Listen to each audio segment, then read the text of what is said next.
Careful with that. That's me mum's. One ground worker. One labourer.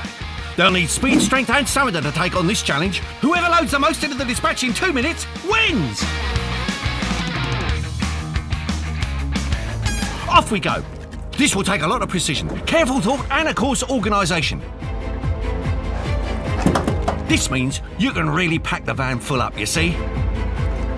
Wood planks in first. Good lads. Very neatly done, gentlemen, using that clever modular catch.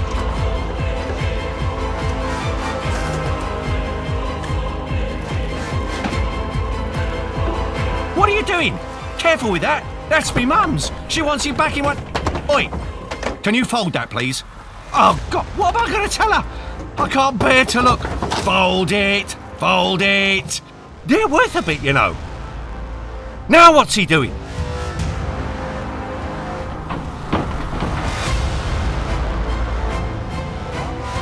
Don't even think about throwing that cable into... like you just did. Well, that looks a right mess. Still, in with some laminate. Loving it. And the wheelbarrow. Right on me mum's, yeah. And at the klaxon. Let's see who's managed the most. Of course, if they'd done it as I'd said, they'd have got loads more stuff in the dispatch. The groundworker has only managed 21 items, which means our winner is the labourer with a remarkable 32 items, which means he's going to the semi-final to have his chance to win the Citroën Supertrades title.